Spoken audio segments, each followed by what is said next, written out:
started to wonder, and I wondered, which led me to wonder. I had to wonder. I started to wonder. I couldn't help but wonder. I couldn't help but wonder. I couldn't help but wonder. I couldn't help but wonder. I couldn't help but wonder. I couldn't help but wonder. I couldn't help but wonder. I couldn't help but wonder. I couldn't help but wonder. I couldn't help but wonder. I couldn't help but wonder. I couldn't help but wonder. I couldn't help but wonder. I couldn't help but wonder. I couldn't help but wonder. I couldn't help but wonder. Couldn't help but wonder. I couldn't help but wonder. I couldn't help but wonder. What the fuck is up, gamers? Welcome back to City Girls Make Do. I'm your host, Alex, and I'm 40. I'm your host, Stephanie, and I can't fuck you anymore. I literally just came up with my nickname because I forgot we needed one until right now. But we're back. We're on season 6, episode something. 15. 15, Jesus Christ. Yeah. Catch 38. It is Catch 38. Get it? Like a Catch 22, but you're 38 years old? You're old. Or are you? Yeah. Pretty much. Well, that's how Carrie feels in this episode, because, well, she feels kind of old, even though the person she's dating is like 15 years older than her, but... Yeah. Anyway, we'll get there. But, we'll get there. Should we start? Yeah, let's start the episode. So, we start with Carrie, and she's at Petrovsky's place, and he's giving her the alarm code and some keys. Yeah, and they've been dating for like 2 months now. Yeah, and she's like very excited and is like, oh, you know, they're making progress in their relationship. It is progress, especially because like compared to Big, who like was like, no, you're not allowed a key. We've been dating for like over a year or something, and yeah. Do not come to my apartment unless I specifically invite you. And yeah, you can't have a key. I fucking hate Big. But yeah, Petrovsky gives her the alarm code and key, and they're all cutesy. And like, you pretty much the next scene is her saying like all of this to Sam.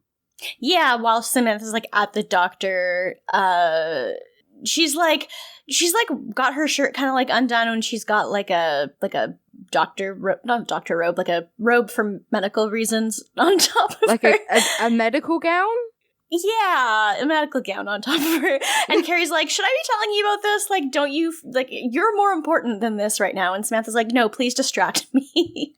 Yeah, and I'm like with Samantha because whenever I have to like go and see a doctor, I'm like, please distract me like with any random bullshit. Like when I had my surgery, I think I got my mum to tell me like the plot of this like soap opera book she was reading that was really convoluted, and I was loving it. And normally it's not something I would care about, but like I need to just hear bullshit. I don't want to sit there and think about what bad things could happen. So I'm with Samantha in this. It's good. And then the doctor comes in. I did not know lumpectomy was a real word. I thought that they were just saying that, like Carrie and Samantha, and then the doctor said it, and I was like, okay, never mind. It's a real medical word. But he has news about the lumpectomy, and it's good news, though, because she's stage 1, so it's like as early as possible, basically. And but he still recommends like as good as news as possible. Yeah. And he's like, well, I still think you should probably have chemo just because, like, just as a precaution, like, in case there's something we missed or anything. Yeah. It's still, it's still possible they can miss something. And, like, I don't know, you know, by the grace of Goddess, it's not something I've dealt with personally. So chemo sucks, obviously, but it makes sense to do a round just to make sure that she's completely free. Yeah. Like, I don't think it seems like bad advice. Just, but like, he clearly knows more about it than I do. Well, like, I would hope the writers do. I don't know, but I would hope the writers like research things. Yeah, hopefully they do. But I mean, either way, I don't know. The doctor also like happens to mention some of the reasons why people can get breast cancer, because Samantha's kind of like, why did this happen to me? And he's like, well, statistics have shown that like one of the things that can happen is like women who don't have children could be higher risk. Like that's just statistically what has kind of lined up. And Samantha's like very upset about this because she's like, well, it's kind of bullshit that you're basically telling me like I have cancer because I don't have children. So I'm going to go find a hot woman doctor who respects me. I love that she specifies hot. Like, I'm gonna find a hot lady doctor. Like, Yeah. not just a woman who's like, you know, no, I don't want a woman who has spent years in medical training and years in like residencies and knows her shit. I just want her to be sexy, which, okay. She just wants like the cover of Blink-182's Enema of the State album to be her doctor, to be her oncologist. Yes. She wants Dr. Feelgood.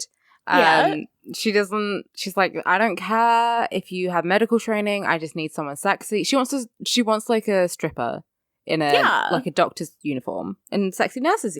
I support that. I support that too. They do a better job than a lot of doctors. Yeah. When I read the description, it was like someone offends, you know, a male doctor offends Samantha. I thought he was going to say something way worse. Yeah. Like, it does seem like kind of like if it's like something like he's even says to her like this isn't even something that's like confirmed to be like a cause. It's just like there's been shown to maybe be like statistically they've been more likely and we don't know why. Or he even is kind of like it totally doesn't like that doesn't mean that's why you got this. Like but, like he's rude, but like it's kind of unnecessary. But also like I've had doctors say way worse things to me. Yeah, this is true. Yeah. And I remember like I had a doctor who was like, some women are just more sensitive. When I was like in pain, he was like, some women are just, you know, a little bit sensitive. And that man is lucky I was high as fuck on morphine. Oh my god. That is horrifying. Truly just retire, bitch. Retire, bitch. Like, you know, there are doctors who are, and I feel like specifically if you're going for something which is like gynecological or to do with your breasts, like I 100% I would prefer to see a female doctor most of the time anyway. So like I get it 100%, like especially like a gynecologist or for sexual health advice, I'd probably rather see a woman than like an old cis man. But yeah, I thought he was going to say something worse, even though I will say that, this is rather rude. Yeah, and I don't blame Samantha for being upset about it. And she, like, storms out with her chart. She still hasn't, like, put a proper shirt on yet. And Carrie's like, it is rather impressive to be in a huff with, like, your tits out in a hospital gown. Yeah, but she fucking rocks it because she's Samantha, so. Yeah. Also, I think the worst thing this doctor did is, like, he touched her boob without any consent. Fuck him. True. It wasn't like I'm gonna go feel now to see like I need to do an examination or whatever. Yeah, like he just like grabbed her boob and she was like, "Oh, your hands are cold." Like, no, you ask first. Like she's gonna say yes because obviously you're a doctor and it's for breast cancer. Like you need to feel it, but like, don't just put your cold hands on someone's boob. That's rude. You're benching cold hands. Yeah. That's fucked up. It is. And so then Samantha complains about it at brunch, of course. She the way she phrases it is like different from what he actually said because she's like, he basically called me a whore and said that like and she's he didn't say that, but no, he didn't say you're a disgusting filthy whore and that's why you got it. It's not like he said like, oh, women who have more sex or whatever, or women who like, I mean, that would make no sense as to why you're more likely to get cancer or specifically breast cancer. I mean, people who have kids have obviously had sex. So like, the more sex you have, the less likely you are to get cancer. No, but like, anyway. He didn't call her a whore. He didn't like say anything about her sex life or anything. He just said women who don't have children are statistically possibly more likely to get it. But she's furious about it. So she's like, fuck him. I'm going to get my sexy lady doctor. And Charlotte recommends a Dr. McAndrew, who Samantha has already researched. And apparently she's like one of the best oncologists in New York. And she has a massive waiting list, but Samantha's sure she'll be able to get on it. Yeah, because, I mean, of course she could. She is pretty rich, so it's kind of like you could just get yourself in there, basically. Yeah. But, yeah. She's also just, like, swearing a whole bunch, and Carrie's just like, do you have cancer or Tourette's? And I'm like, that's you're gonna say that to your friend who has cancer? That's just it's a thing you can say. It's a thing she said. Also, yeah, I guess also we're like perpetuating the thing like Tourette's is only that you swear and which is not. Also, like people with Tourette's, the whole point is that you can't control it.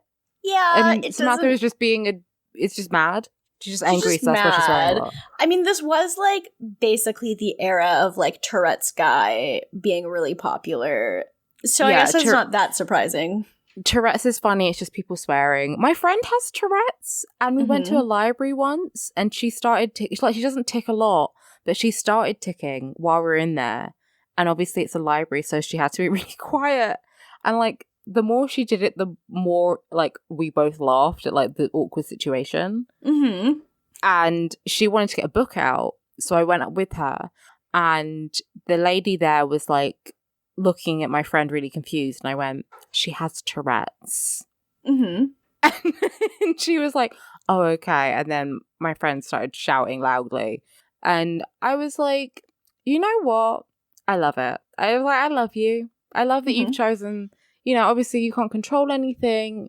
But I do love that this came on the second we walked into the quietest place we could possibly be. That's true. And I have to now, because, it became a point where like she couldn't communicate properly. Mm-hmm. So I was trying to communicate with the lady at the desk for her. And was like, yeah, my friend has Tourette's and like she wants to get this book out. Like, where do we go? And she was like, oh, that kiosk over there. And I was like, thank you.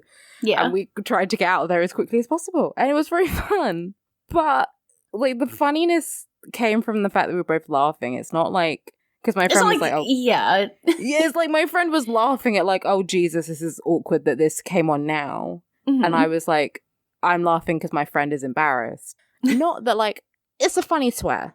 Yeah. Because she wasn't even swearing. No. They do really make it out to be like, wow, people just got uncontrollably swearing. And it's like, yeah. Clearly you've never met someone with Tourette's before. No, because that's just not it. And they're very embarrassed and it's very uncomfortable for everyone. Like they don't, do you know what I mean? People with Tourette's don't really want to be shouting or ticking in public. No. Like, there was this girl though on TikTok I saw, and her new tick was saying fuck 12, ACAB, like Black Lives Matter. It just developed, and she was like, do you know what? I hope I never stop this, and that I walk past cops and I start screaming it, and then I can be like, I have Tourette's. You can't be mean. That is like, a good 12. Thing to just yell in front of a cop, though. Like, it's a good thing to just yell occasionally. Just fuck 12, even if Black a cop's Lives not Matter. around. Yeah, just fuck it. I was they like, do. Oh. Yeah. She was like, oh, no, I've got a new tick. But actually, this can come in handy. And I'm not mad at it. I was like, yeah, go off, girl. Fuck 12. It would be really funny, though, if, like, someone who didn't believe that was like, I can't stop saying Black Lives Matter, and I don't know why. And it's like, but they didn't actually believe it. But it's like, well, it's just true, so. Yeah, I think in that case, like, I don't know if they necessarily need to have Tourette's. It's just, like, the truth coming through in their brain. The truth coming out, yeah. Yeah, exactly. It's God's work. God did that. I'm sorry, you were possessed by a spirit of truth, and that's why you keep saying Black Lives Matter, because they do. Yeah, exactly. Yeah. But then Carrie is also awful. Again, we'll get to that. Basically, the conversation moves on to Miranda being like, oh, I have a long weekend. And they're like, oh, why do you have a long weekend? And she's going away for a honeymoon, but not saying it's a honeymoon. Mm-hmm. She's like, it's just a whatever. Yeah, she's like, it's whatever. I'm going on a vacation right after my wedding. It's not a honeymoon, but I'm going with my partner. Mm-hmm.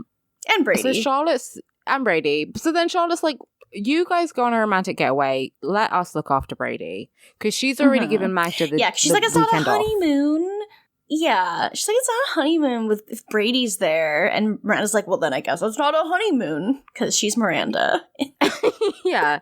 So then Charlotte and Carrie are like, look, give us Brady. It's fine. Like, we'll look after him. I guess they're being good friends for once. But then Carrie is like, I agree with Star David over here. Randomly calls Charlotte that for like no reason.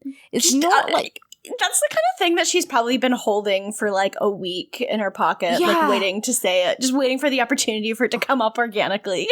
Like, Carrie was in bed at like 2:00 in the morning and couldn't sleep, and she like randomly was like, I should call my Jewish friend Star of David, but I need to wait for there to be a time to slip it in. And then it never came, so she just used it randomly. Yeah, it wasn't even like Charlotte said something like, oh, you know, Harry and I are preparing something for this Jewish holiday or something. She was just, just talking about nothing. No, or she went, I'm a star. For some reason, if Charlotte was like, I'm the star of a play I'm in, and then Carrie went, more like a star of David, like, at least that would make sense, even though it would be definitely classified as a microaggression. Yeah, it would be very much like, what? Like, why? It's not funny, but... What? It's not funny. It doesn't have anything to do with anything. But yeah, she's like agreeing with Charlotte, like, let me and her, we volunteer to look after Brady. Samantha is like, I will not be looking after him because Smith is coming back and I want to fuck him, which is valid. Yeah. Mm-hmm. That is extremely valid. Yeah, she's like, I have cancer and I want to fuck my boyfriend.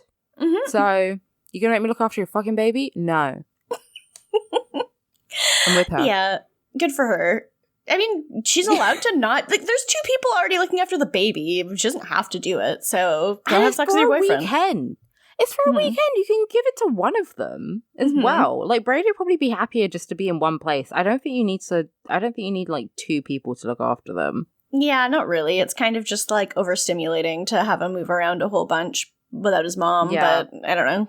Yeah, he's a baby. And, like, also, he's, like, what, 18 months? It's not... I don't think it's too complicated. Yeah, I don't even know, because he was, like, he just had his first birthday a couple episodes ago, but then we see him and he's walking, and I'm like... I mean, I know that you can walk, like, early. Like, I know you can be walking by 1 year old, but I'm still just like, this baby is a year? What? I think I was walking by about 1, but, like... Yeah, same. He's proper walking. It's not like he's just done his first few steps. He looks 2. This baby does look 2. He very much does. Yeah. He looks like a full, like, toddler. Like, he is walking. He's very long. Yeah. And I don't get it, because it's not like Steve and Miranda don't seem, like, particularly, like, tall. Like, I don't know, maybe Miranda a little bit, but, like, Steve doesn't look very tall. It's not like this baby I'm expecting to have, like, gigantic genetics. No. Steve, I don't know how tall he is. He looks 5'6".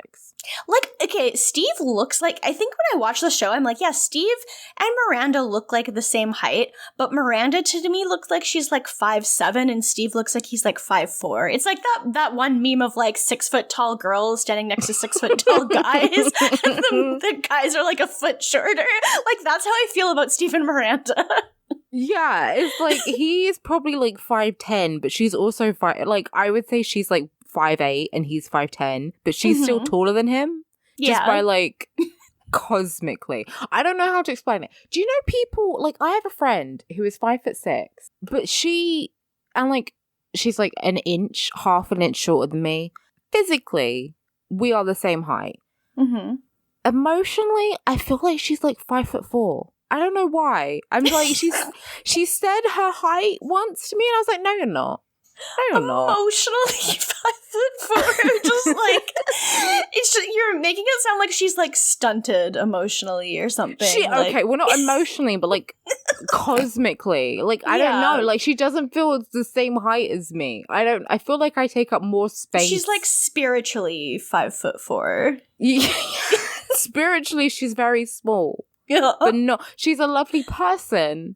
But I'm like, you are not the same height as me. I feel like a giantess sometimes. Mm-hmm. Like, I mean, the guy I'm seeing is 5'10", and I'm like, I could crush you. Yeah, sometimes it's like that. Yeah, like, on the spiritual realm, I'm at least 6'1". Physically, I am 5'7". Yeah, I feel that as someone who is like 4'11". Yeah. And like, but I definitely know I could like take on many men who are a lot bigger than me. Yeah, spiritually, you are like 5'6". Yeah, I'm like, I will break you. Yeah, I'll snap you in half. Yeah. And that's what Miranda is like. She's probably, I don't know how tall either of them are, but I don't know. She feels like 5'10" and he feels like 5'6". God. And I support it. I love a height. Yeah. I love like a height difference where like the woman is taller. Like that's I do like automatically that. like bad. You know, that's all like, but I don't mean bad isn't good. That's automatically like good. Mm-hmm. But I would love to see Miranda snap Steve's back over her kneecap. Like if she just picked him up and was like, and then just broke him in half like a Kit Kat. like Bane and Batman, like yeah. It'd be good television. it would be. Mm-hmm. But anyway, so yeah, they're gonna look after Brady. Yeah, Carrie gets him first for some reason. Yeah, and she's got a Birkin bag and a baby and this like push chair, and she's like, oh, you know, she calls Charlotte and she's like, I think I got mistaken for a mother by a real mother. Like, yeah, it generally that is what happens when you like have a baby in a stroller. People generally are like, that's probably the baby's mother. Generally, when you have a baby and like you're of baby making age and people see you with the baby, they will assume you're the baby's mother unless you look wildly different to the baby. Yeah, like, yeah. I do like going to expensive places in London and playing mother or nanny. Oh, yeah. I've never played that before, but that does sound fun. Well, you know when like you go to like a nice park, right? Mm-hmm. And there'll be babies and they'll be looked after by like a 20-year-old. And you're like, yeah. Did you have that baby? Mm-hmm. Or there'll be like a blonde baby. Like the other day I was in the park, right? And there was like a very blonde baby with a very dark haired mother or like guardian. And I was like, is that your baby? Like in my head, I'm not going to ask someone that. But also it's kind and I'm like, you're 20. I'm like, you're 22. Like you're clearly like 24. And yeah, that like baby it's possible, is like, but it's possible, but like, are you a nanny? Are you like a second wife? Like, I love making up stories for people in my head. But also when I was a baby, I think at least once people thought my dad had like stolen me. Oh my God. Because I did not look like his child. I didn't look like his child until I was probably like 6. Yeah. Because my hair looked straight for a while and like I was very pale. So I did not look like, and people would stare at my dad when he would like walk around with me. Jesus Christ. They were like, that's not your baby. Like, why else would a man carry a baby? Like, if someone is a child and the child is very clearly like not distressed, I think it's fine. It's fine. And it's like, okay, so with Carrie, like, I feel like Carrie couldn't physically make a baby as big as Brady. Because Carrie seems like she's like 5'1". We're talking about the emotional heights of every character. I feel like Carrie is emotionally, physically, spiritually, and any other way like 5 foot, maybe 2. I don't know. That's just how she is in my head. And like SJP is very slim as well. She's tiny. She's very tiny, and this baby is probably like 4 feet tall already. Like,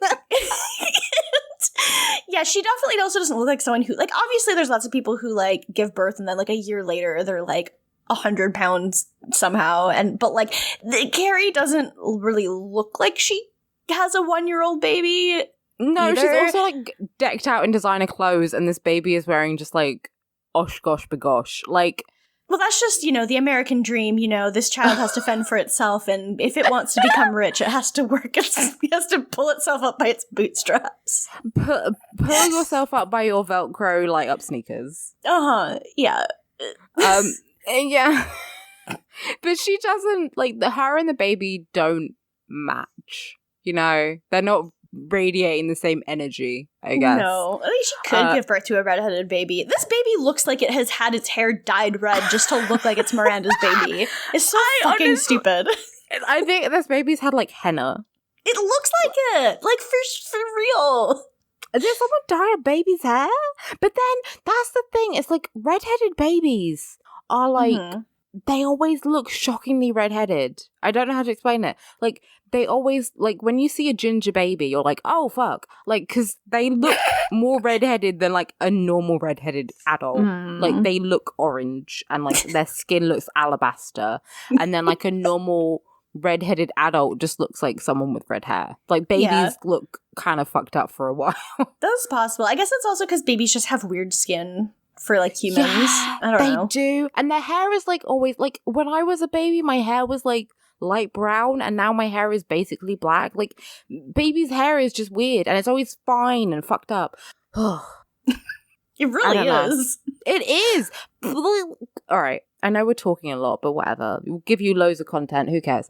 My grandmother's neighbor, my mum went to see them the other day, and she took a picture because he wanted his dad, my grandma's neighbor, wanted a picture for my mum to show my nan, right? Of, like, the baby.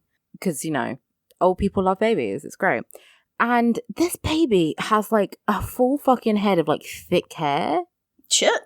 Like adult hair. Like, she showed me the picture, and I'm like, this baby has so much hair. Because baby's hair is always, like, corn silk, isn't it? It's always, like, light and thin, and this baby has, like, full, like, a toupee. I've seen that before a couple times. It's like, shit.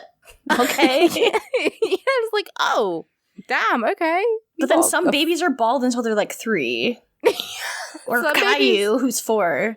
Caillou, I don't trust Caillou as far as I can throw him. I don't trust that baby.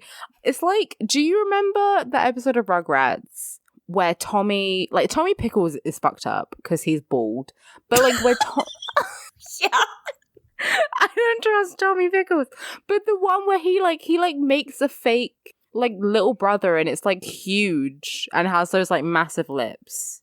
I don't think I remember this one. I've seen a lot of Rugrats, but I don't remember this one. He has, like, a baby. Like, I remember there being, like, a baby in Rugrats, and it had, like, massive lips and was huge. Like, that's what, I don't know, some babies just look like that. Some of them do. Like, there's all kinds of babies. Now I'm just feeling like I wonder if the reason I trust Chucky so much more than Tommy is because he has so much hair. Yeah, I trust... Chucky is, like, an ideal baby. I love Chucky. I saw a video, you know, the end of Rugrats in Paris, where he's dancing with his new mum? Uh-huh. Oh my god. Cinema. It's good. Disney has never done that. Disney has never done that. Everyone's like, oh, I love Disney films. No, we need to talk about Rugrats in Paris and Kimmy. I loved Kimmy. I love Kimmy. I love Angelica. She's, like, one of the first examples of, like, problematic girl character that I'm like, yeah, this is where I got started. The female anti-hero. She's the original Carrie Bradshaw. Let's talk about it. Angelica is the Vriska of Rugrats. Like, I'll just say it. She is. Okay, it's so off topic, but I don't care. The episode is so boring. Okay, I had a video game that was called Totally Angelica, I think, and it's centered around Angelica, and you play, like, mini games to collect outfits. Ooh. And then you did, like, a little fashion show, and you got rated. So you collect, like, outfits and makeup and wigs. This bitch is wearing wigs. I love it. And you would put her in, like, an outfit, and then she'd walk the catwalk, and all the other babies would give her a rating, like, out of 10. And if she didn't get a 10, she would cry, and it was so harsh. And I hated all the other babies because they would always be so mean. And I'd put her in, like, the flyest outfit, and they'd be like, it's a 5. Like, fuck you. Oh my god. And people say Dark Souls is hard. 10? Have you ever played Totally Angelica? Grow up. I might. Oh god, no. Yeah. I meant to do something tomorrow, but I honestly just want to stay home and play Totally Angelica. It's that's very tempting. Yeah.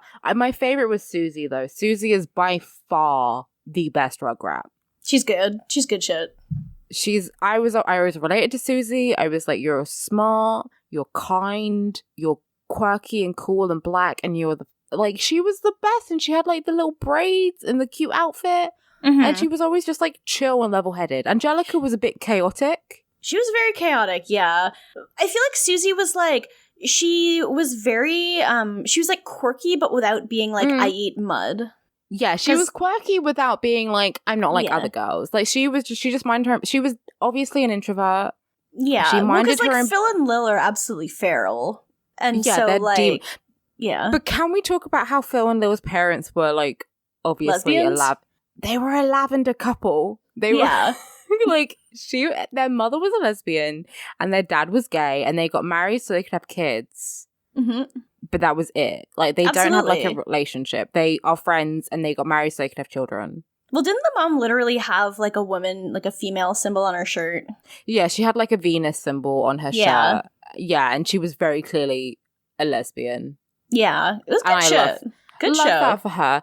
And I have like the clip on like a picture of Angelica's mom saying, if Angelica is going to grow up in a male-dominated world, she needs to live, breathe, and sweat self-esteem, because I will probably raise a child like Angelica, who was a petulant asshole to other kids, but I'm like, no, you need to be a bad bitch if you're going to survive in this world. You kind of do, like, yeah.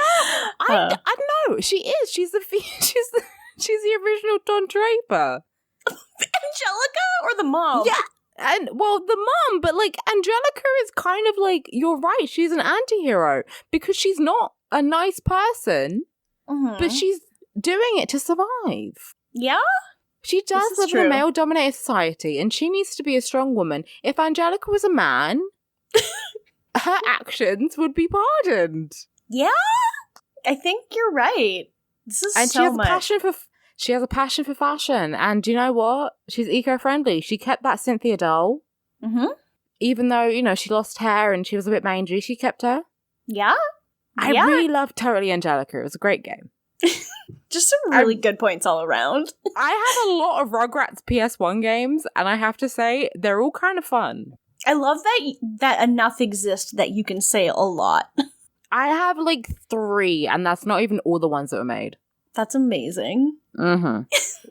I love how long we've just tiptoed around Carrie because we don't want to talk about her. Because I don't want to talk about, like, okay, whatever. This whole episode is about babies, so technically we're not going on a tangent to talk about You're Rugrats. so right. Rugrats is literally, and baby with weird red hair, Chucky, Brady. They're like cinematic parallels. So, except for Chucky is way cooler because he has a space shirt. And and he has like those glasses. And like when you see like babies with glasses, I always feel like, I don't know.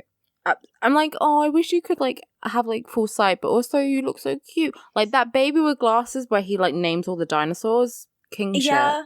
I do wonder about Chucky though. I'm like, what were you doing that made your parents decide to get you checked so early? Like, how bad is your vision? And like, how do you test a baby's vision? Because they can't like read the letters off a chart. So are you just kind of like just trying to guess like what helps them see the best? Because if you overprescribe glasses to someone, like if you give them too strong a prescription, that can make their vision worse too. So I don't know. I mean, I guess this is why optometrists go to school for so long, so they know shit like this, I guess. Yeah, there are like babies. I don't know. I guess there are like baby tests. I don't know. I posted a picture of the Rugrat I was talking about in Guest Zone.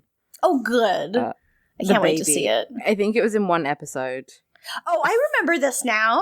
Oh, it looks like Angela's holding a rifle and she's like gonna shoot it, which she should. Girl bosses. Angelica, the girl boss. Yeah. Oh my god, she's an icon. Why? I mean, she probably is like a white feminist now, but no. Yeah, she probably is now, but who can never be sure? So exactly. Like I don't know. What was that? Oh god, I've forgotten her name already. Cindy? No. Susie. Who? Susie is 100%. Susie is 100% on Instagram, like Black Girl Magic, like posting like womanist quotes, and is really cool, and like, you know, the influencer you want to follow. Angelica is probably a girl boss and doing like some corporate job, but also she's very fun. Yeah, Angelica definitely says more women CEOs. Yeah, and like Susie is a communist. Yeah, for sure. Absolutely. Yeah. Speaking of communists, Carrie is like, well, Charlotte, I'm going to take Brady over to the Russians' place. And she's like, yeah, he said that it's okay, totally fine. Like, I called him and he was like, oh, baby, bring him over here. I love babies, I guess. And so she's doing that. Yeah, I would do that too if my friend if like I was dating someone, they were babysitting a baby. I'd be like, give me that baby. Love babies. Yeah, it is good to see someone's baby. Yeah, so she's going over to his, and then we cut to Sam, and she's at this Dr. McAndrews, the female doctor's office, and she goes to the secretary or the receptionist, and she's like, "Hi, I was wondering if I could get an appointment with Dr. McAndrews." And apparently, this doctor is like so booked up until March, and Samantha's already been on the phone with her and tried to get something, but the receptionist is like, "No, we have nothing." And but Samantha has heard that like if you just show up, like you might be able to, like the doctor might be able to squeeze you in, which like I don't know, for an oncology appointment, I don't feel like that's a squeeze you in kind of thing. No, it's not like you're going into the clinic to have someone tell you if you have strep or something. It's like, no, it's a bit more complicated than that. And it's like they're not going to have your medical files on record already or anything like that. So it's just like, I don't know, it seems stressful to want to just sit there in the waiting room. Like, Samantha has a full-time job. It's not like getting your eyebrows done. You can't just sit there and be like, oh, maybe they'll squeeze me in. Like, this isn't an oncologist. Mm-hmm. I feel like you would need to have several appointments with them. But yeah, so like the receptionist is really rude, and she's like, we're booked until March. Yeah, which I don't even know what month it's supposed to be in the show right now, so I'm like, don't know how to gauge how long of a wait that is. I think it's meant to be autumn, or like... Okay. Because it was autumn like a couple episodes ago, so I'm guessing it's because it was autumn, right? It was autumn for the wedding, right? Right, and Carrie was wearing like a coat, yeah, but not like a heavy winter coat when she was watching Brady. So that makes sense. Yeah. So I guess that is quite a long wait. But she's waiting. She's gonna wait, and she starts talking to a lady there who I instantly recognized but didn't know where from. And I looked her up to see if I recognized her. I was like, is that Katie Lang? Obviously it wasn't.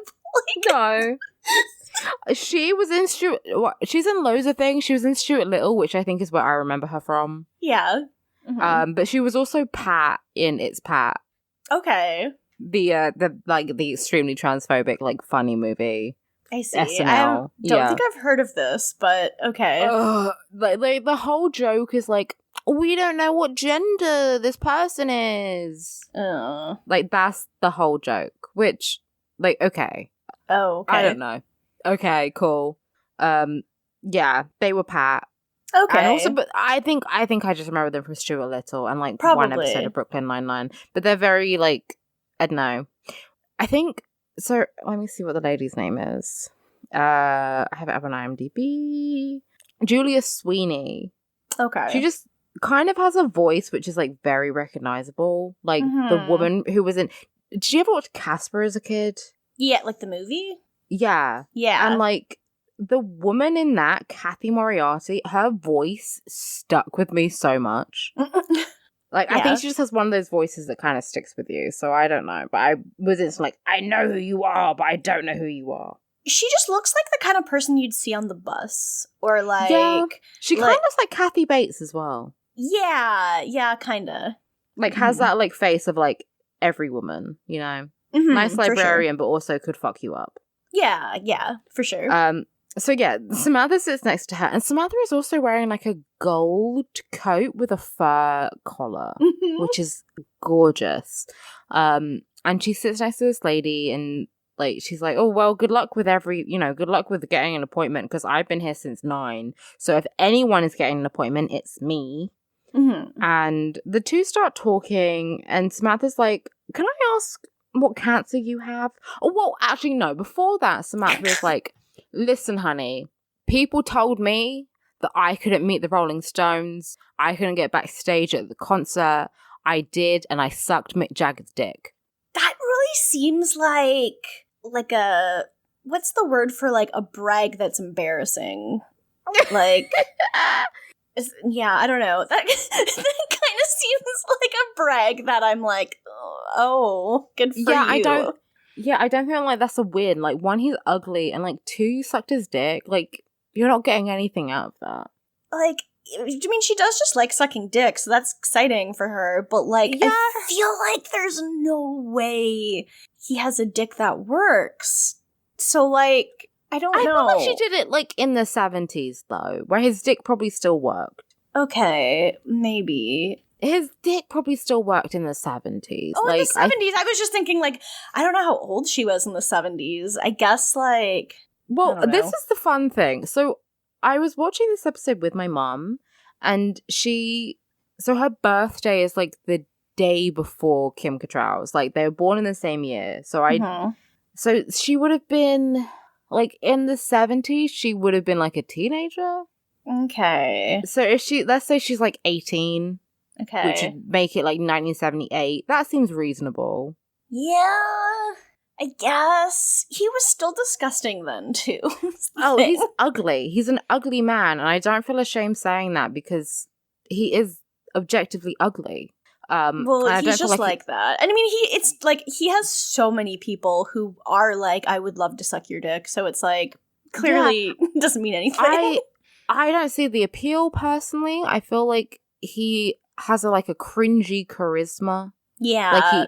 He feels cringy. And like, even if you watch like old, like 60s Rolling Stones, like when they were like hot as fuck, I'm like, no, this guy seems like a fucking nerd. Like they're cooler than the Beatles because the Beatles are. That's a low bar. Yeah, if you're woke, then you like the Kinks. Mm.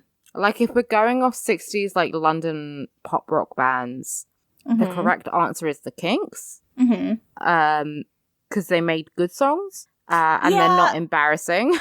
The Beatles are just like, I mean, everyone knows my stance on John Lennon, but yeah, I'm glad he died. I'm so glad he died. God, eat shit. The Beatles are like nerds, and then I think the Rolling Stones are like, they're like the Burnouts kind of, but not cool Burnouts. Like, no, they're like losers. Yeah, they're like, I don't know. They don't have incel energy. They have the energy of like people who peaked in high school, but they weren't even like jocks. Yeah. So it's like they peaked in high school, but they didn't even accomplish anything. Well, the Rolling Stones accomplished a lot, but they just don't have the energy of like, I don't know. They feel like people who were like popular but kind of mean. Yeah, kind of like that. And it's like, okay, that's good for you, I guess. Yeah, but like the Kinks are like the kind of like the cool nerds who were fun to hang out with and like just kind of chill. And they probably did smoke weed, but like not enough to be like stoners. Like just like at a party or something, you'll have a bit of a joint, but not enough to do it all the time and be annoying about it. Were the Beach Boys preps? Yes, the Monkees were preps too. Okay. The Beach Boys were preps, but the Beach Boys were preps with depth. Yeah, kind of like High School Musical. Yeah, and then the Monkees were just preps. Okay, gotcha. But like, the Monkees are himbos. This is true. Does that make them jocks then? I don't know. Jocks are just himbo preps, aren't they? Yeah. Have you seen Head, the movie they did? Because it's very like artsy. So I feel like they're kind of like the himbos, but like they're dating an artsy girl. So they're like chill and they're like kind of, I don't know. So kind of like a 90s teen movie protagonist? Yes. Yeah. And then the Beach Boys are like 80s love interest, like in Pretty in Pink, where like the guy, she's like the rich like prep guy, but like he has a bit of depth, like he has some like personal shit going on. Yeah, he's not just all like prep. Like he's like, I don't want to go to. Oh yeah, and I'm losing my mind here. In A Cinderella Story, when Chad Michael Murray is like, Dad, I don't want to go to college. I want to do other stuff. Like, it's like that. Yeah. That's the Beach Boys. Okay, that makes sense. It's all coming together now. We're learning so much today. Like, I feel like we have gone completely off the rails, and we're on like this is still like the first act of. But, like, we haven't even got to the question, and we've gone insane. No, nothing happens in this fucking episode. Anyway, so the woman that fucking Samantha is talking to is a nun. So, like, obviously she didn't have kids, but also she's not, like, a slut because she's a fucking nun. Yeah. I feel like you could have slutty energy without having sex. Like, I feel like slut is like a spiritual label you can give yourself.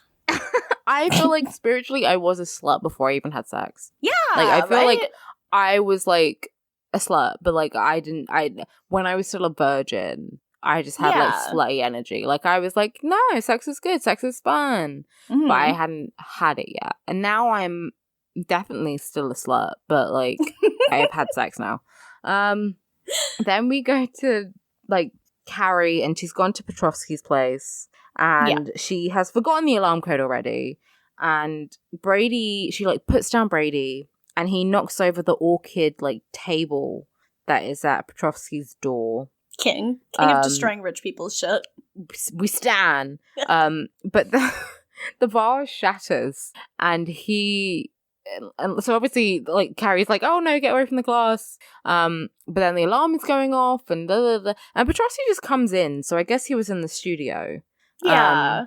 And he comes in, he like sets off the alarm, and Carrie's like, Brady destroyed the vase, and he goes, wow, you're gonna blame the baby? He's like, oh yeah, Carrie, she's so clumsy, huh, Brady? Yeah. He's like super cute with Brady, and like picks him up and plays with him, and it's very sweet. It's very cute. Steve and Miranda are fucking. Oh, they are. They're just like naked in bed. You didn't warn me that Steve's whole fucking like skid mark ass is in this. I'm so sorry. I know, and there's a shot where he like rolls over. He does like a fucking barrel roll, and I'm like, that could have easily had a dick slip in there, and I'm so happy that I didn't witness that. They're just like ass out, fucking in bed. They're like at their cabin, and they had sex, and Miranda's like, so what's next? And Steve's like, what do you mean, Miranda? We do nothing. We're on our honeymoon. We just sit here in bed for 4 days. I'm not gonna put on my pants. I'm gonna be naked for 4 days straight, Miranda. And Miranda's not having it. She's like, I'm gonna unpack. I need to do things. Yeah, she's like, I need to do stuff because I don't want to just lie in bed and have sex, which, all right, loser. True. She's like, let's be fair. This is sex with Steve. True, but like, I feel she's made her own bed, so now she needs to lie in it. If you're going to have sex with Steve, if you're going to choose like him to be your mate, then you need to have sex with him. It's not like she could have backed out. She could have had Robert. Mm-hmm. But I feel like this was like the first time they had sex. Yeah, because like they are there for 4 days, and I think this is like the first time they had sex all weekend, and she's already antsy. She's got to do something else, and so she gets up. She's like, "Well, we could go for a walk." Yeah, I don't know if I can stand people who need to do stuff after they have sex. I don't want to do anything. I don't know what the problem is when you could just like lie there and be like snuggly. Like, that's just nice. Mm-hmm. Yeah, let's just cuddle and chill. Yeah. You don't need to. I don't know, but she needs to do something because it's Miranda. And like Steve is like kicking his feet and butt out. On the bed, like, oh, Miranda, stay in bed. But she checks, and there's no TV and no radio. There's only a CD player and one CD that's playing like panpipe meditation music. Yeah. And she forgot her cell phone charger. And Steve is like, what does it matter? You don't need a cell phone. It's not like her cell phone even has games on it. Well, it might have Snake, but it might have Snake, but there's no, I don't know, there's no like Instagram, there's no TikTok, there's no Vine, there's no Flappy Bird. Flappy Bird? I doubt there's not even any solitaire, so like, come on. Yeah, this is true. So like, what's she gonna do? Like, spend the whole time on the phone with Carrie? She could spend that time talking to Steve. Like, it's like the same thing, just talking to someone. So it's not like it's gonna do anything for her, but... No. Mm-hmm. I do have a Snake app on my phone, which has like a fake, like, old phone layout on it. It's great. The best version of Snake that's ever existed was Mirka Chase on Neopets, which will probably be gone soon because rip in fucking pieces, Flash. All right. Oh my god, yeah, true. I fucking love Flash. I love Flash games. They're the greatest invention since sliced bread. I'm sorry. I gotta agree with you on that. Like, just Neopet's gonna suffer with no Flash. I don't know. I hate it. I hate whenever I play a dress-up game and they're like, sorry, we're not gonna use Flash for, like, the next fucking decade. I'm like, I don't know. Why do you want me to suffer, world? Why are you ruining my childhood? Like, this is a god test, in the words of Kanye West. It is. But yeah, so she has to stay in bed with Steve. Oh no, it's my honeymoon and I have to have sex with my husband or wife and be in a romantic situation. I would fucking love this shit. I'm sorry. Like, did they not know what was going to be at the place before booking it? Like, was Miranda not like, oh, there's not going to be a TV. Why don't we bring up, like, a board game that we can play together? Or, like, why don't I bring up a book or something so that I can, like, lay next to you? There's a CD player, so why don't we bring up CDs? Oh, my mum is leaving. Would you like to say goodnight to everyone? Oh, your mom is leaving? Wow. Wait, come closer to the mic. All right. Good night, everybody. Oh, good night. Oh, I hope so too. Love you too. Steph says she hopes to see you soon too. I won't forget to shut the window.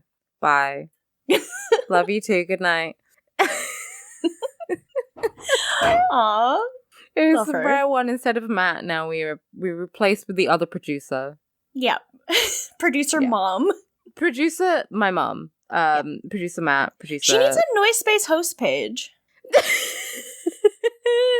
And it's just a picture of her and she's like, hi, I'm Alex's mom. When I did my show, okay, we'll get to this at the end when we're plugging stuff. When I did my show, we did like a Q&A and she joined it and she was like, hi everyone, this is Alex's mom. I just wanted to say you did a great job. Oh my god, that's so sweet. Oh my god, that's adorable. I like saw my friends in the park like at a distance the day after, like the cast of the show. I saw some of them and they were like, Alex, I just want to say your mom seems really nice. She is. But it was weird. I'm like, oh my god, she was sending messages, asking questions in the Q&A, and I had to be like, thanks, Mom. I'll answer this question. That's so funny. Oh my god, it was so funny though, because my friend, like, her boyfriend asked a question, and she was like, oh, thank you, Daniel. Yeah, so, and I was like, sitting there laughing, because I'm like, I know that's your boyfriend, stop trying to act professional. Oh my god, that's so funny. It was great. And now Matt is on our Instagram page with a comment. I fucking love it. King Matt is like the king of being like, I will purchase your Bandcamp thing. I will comment on your thing and promote it and plug it. Matt shared a link to it on Facebook. So king shit. I love it. We love it. He's so good at being like, my friends do cool shit. Look at it. So I love how he signed off with much love from Canada. Like, it has the same energy as the message my mum wrote in the chat. Like, I don't know. Matt and my mum have similar energy. I'm not gonna lie. Oh, I love that. Yeah. Like, I don't know, nice but slightly chaotic. Yeah, that sounds right. Mm-hmm. Anyway, where were we? Oh yeah, Miranda's having sex. That's it. Yeah. That's it though. She doesn't have her phone charger, and then like that's pretty much the end of the scene, right? Yeah, and then we go back to Petrovsky, and he's being really good with Brady and playing with him, and he's doing some finger painting, and Petrovsky's like, this baby's talented. This boy's gifted. Mm-hmm. It's really cute. It's adorable. And like Brady has like paint on his face, and is like, oh. Yeah, and then Carrie's like, oh, have you considered having children? Yeah, have you thought about that? And then he's like, oh, I already have kids. Yeah, he has one. Yeah, he's like, I already have a kid, and I've had the snip, so I'm not going to have any more. And Carrie's like, oh, okay. Yeah, and then he asks, like, oh, what about you? And she's like, oh, I mean, I always thought I would. And then Petrovsky's like, oh, when? At 38? Which is like a kind of an insensitive way to ask. Yeah, it was kind of rude to be like, oh, when are you gonna have kids? You're like nearly 40, so what are you like 38? Like, You should know how old your girlfriend is. Like, you've been dating for 2 months or so. Well, she doesn't even know his birthday. No, she says that, and I'm like, I don't know. I know the rough birthdays of everyone I've dated. I don't know, like, I can't remember the actual day, but I'm like, I know the rough birth. I know your birthday's in like March or something. Yeah, and I think it also depends on how long you date for too, because like, Yeah, if you're not seeing someone that long, like, I'm not gonna know their birthday, but like, they've been together for like 2 months and they do see each other pretty often. I know this is like before Facebook, when you could just look at someone's profile and see when their birthday was. I mean, but is it before astrology? Because like, I do love asking guys, like, when is your birthday? When were you born? Give me your natal chart. And I will figure out how compatible we are. Because I will often, like, if I talk about guys with some of my friends, they'll be like, what's his sign? And then I'll say, like, oh, he's a fire sign. And they'll go, oof. But I'm like, he has a water Venus. Because Venus and Mars are Pisces. I love that. Yeah. So, yeah, she's like, oh, okay. And then we cut to, it's very rude, but then we cut to her with Charlotte. And they're in the park with Brady, and they're talking about it. And Charlotte is like, okay, well, if you want kids and he can't and doesn't want kids, then you shouldn't be with him. Which is, I think it depends on how much you want kids. This is very true, because if you think that you always wanted kids, but it's not something that you, like, really is that important to you, and, like, we do know Carrie never does have kids later on, spoiler, but... like, it's not really at the top of Carrie's list of things that she wants to do. Like, she has kind of thought about it before, clearly, but, like, I don't know. Like, if it was Charlotte, yeah, deal breaker. That's one of the things Charlotte's wanted the most in her whole life. So, yeah, obviously that's going to be a deal breaker for her. But, like, even Carrie herself is kind of just like, I don't know. Like, when I want stuff, I've made it happen. Like, I became a writer because I wanted to be a writer. When I want to buy expensive shoes, I find a way to buy those expensive shoes. But, like, if I wanted to have a kid right now, like, wouldn't I have a kid by now? And Charlotte's like, well, I mean, that's different. I mean, it is different, but it's like, I guess part of it is if you're not with the right person, then you probably won't. Yeah. I guess, like, technically you need 2 people to have a kid, and, like, all the stuff Carrie's done, she can do alone. But you can still have children alone. Like, it is possible. Yeah. And I think I kind of know what Carrie means. Like, if she really wanted it, she could have it. Or she would at least be making plans to have it. I don't think she ever had the children conversation with Big, and they dated for a very long time. Yeah, they really didn't ever seem... I mean, I guess the thing with her is, like, I feel like she couldn't even crack him in terms of, like, the marriage conversation. Obviously, you don't need to get married to have kids, but, like, she couldn't crack that conversation. So, like, the kid conversation just seems, like, even more, like, astronomically out of the question for Big. I feel like Big could shit in her mouth and she'd be like, thanks. Like, it's not, I don't know, that's not the... But she didn't seem to have it with Aiden, and they were engaged.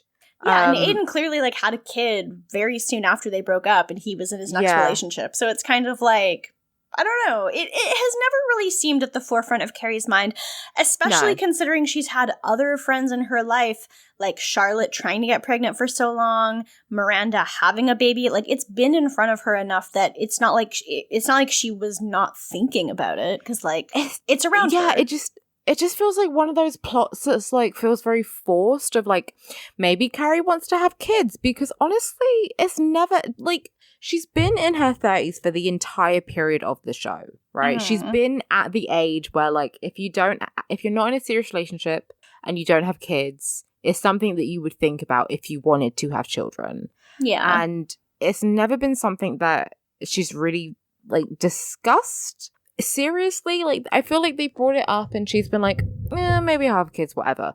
But it's not something that she clearly super wants, like, genuinely wants. It feels like, and she brings us up a bit of, like, maybe we just want it because we're told we should have it, which I think is the case. Yeah. And yeah, Carrie does not seem particularly maternal. Like, she's a good aunt. She's a good, like, aunt to Brady, but she's not a mum, which is a different thing entirely. And, like, I don't know. I don't know, it just feels very forced, which I think is why the episode is kind of boring. Yeah, I do feel like it is too, because I just don't really, like, I do think it's possible to be like, I never really thought about it, and maybe now I do want that. Like, I do think it's kind of like when you're faced with the prospect of, oh, well, if I stay with this person forever and they don't want kids, then I'm not having kids. And it kind of is something that you do have to face. But it's like, Yeah. I don't know. But Carrie does kind of make good points with Charlotte being kind of just like, well, because Charlotte's like, you know, you should not be with this man if he's not going to be able to give you the things that you want. And she's like, Yeah. why would I leave this perfectly good man who I know is good for me for some baby that I don't even know if I want? Like, that just seems silly. And yeah. I think if you don't want to, like, if you don't know if you want children, then you probably don't want them. Yeah, that's a good point. And, like, I know it can change. But, Yeah, like, I feel like a lot of people who want to be parents really enthusiastically want to be parents. Yeah, I don't know. I mean, I think with my mum, because my parents had me when they were in their late 30s. Mm-hmm. And I think with her, she was always like, I want kids, but, like, if I don't have them, it'll be fine. Yeah. And obviously now, like, you know, I'm the love of her life. She adores me. I'm spoiled rotten. So, like, having children for her was, like, something that she didn't necessarily know she wanted. Mm-hmm. But then you also do, I think, like, when she got pregnant, she was like, oh, okay, cool, nice. Yeah. But I think if you have kids and you don't want them, you're gonna fuck up that kid. Yeah.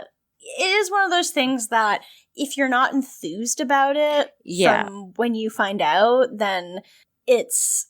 I don't know. Like, there's just so many people in the world who I know whose parents just shouldn't have had kids. Not because their kid is a bad person. I mean, because, like, the kid clearly is like, yeah, my parents just shouldn't have had me. Like, they shouldn't have had kids. This isn't probably what they wanted, and they didn't give it as much as they should have for that. Mm-hmm. But yeah, I think if you're hesitant about it, it's probably a no. If you...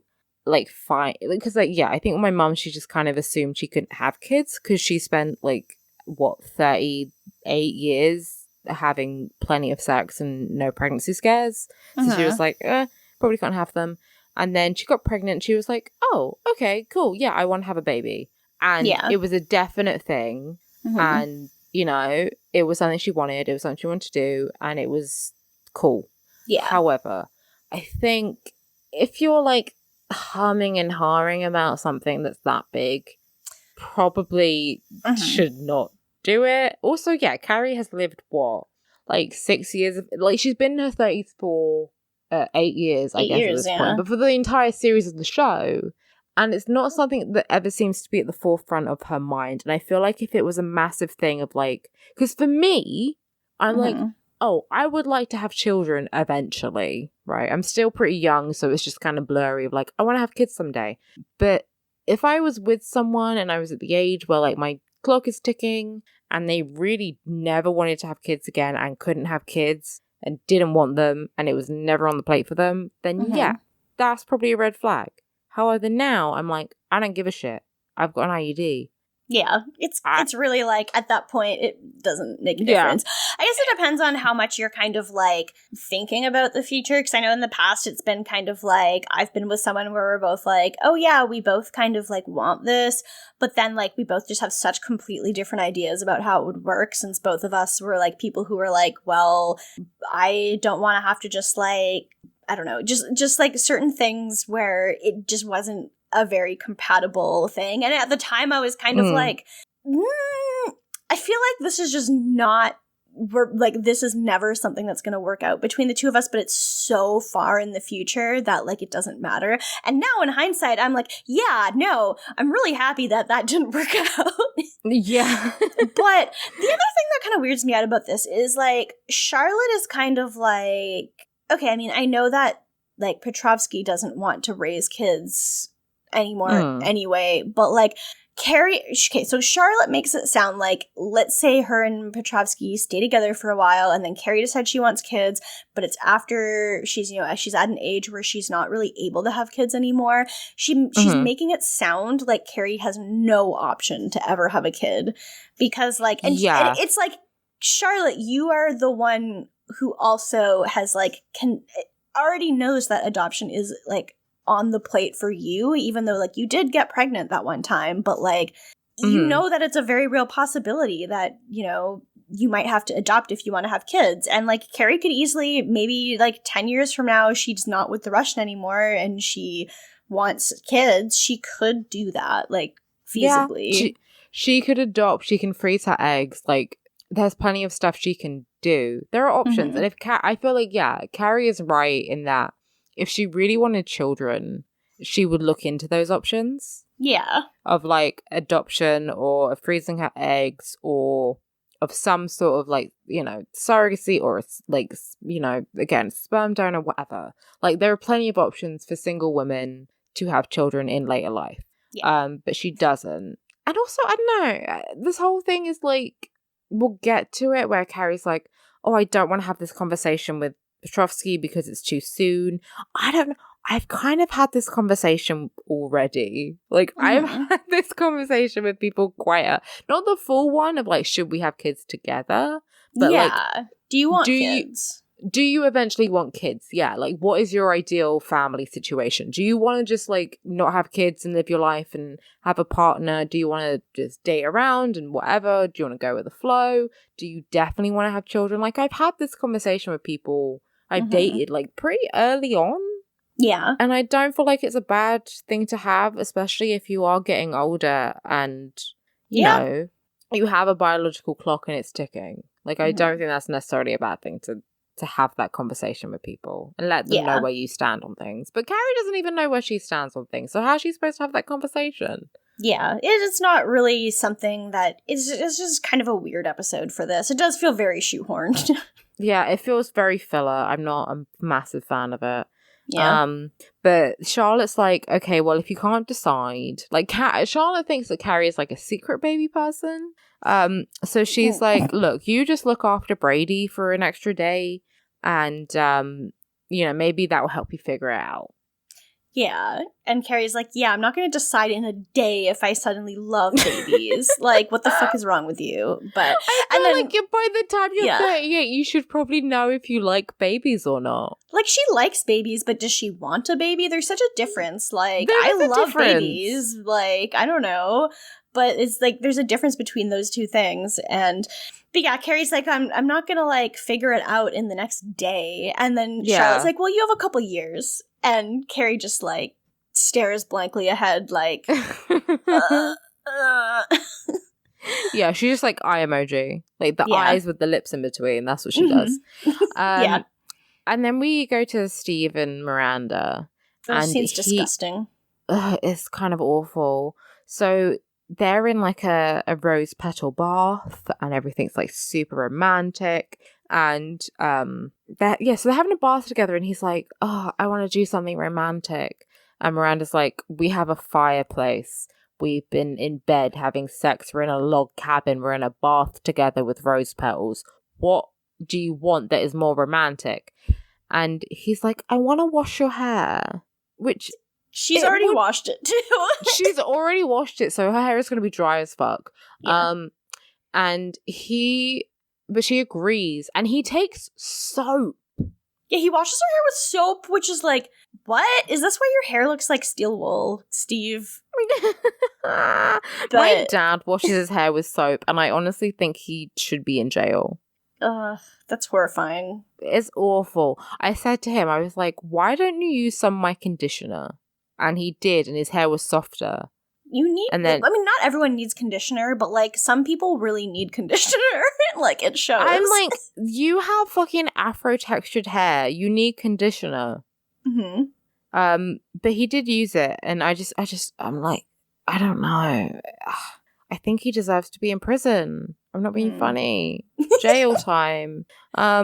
But he washes her hair, and he doesn't do it romantic where, like, he gives her, like, a head massage or, No. you know, really get, like, when you get your hair washed by, like, the hairdresser, and it's, like, it's an orgasmic experience. Oh my god, there's literally nothing better than having a hairdresser, like, massage your head when it's, like, a pretty girl, and you're like, thank you for my life, and then they just, like, rub your scalp, and I'm like, crush it. Like, just crush my scalp. It's good. When I would go to the hairdresser, and, like, the pretty girls would wash my hair and cut my hair, I could not talk to them because I'd just be blushing. It's too intimate.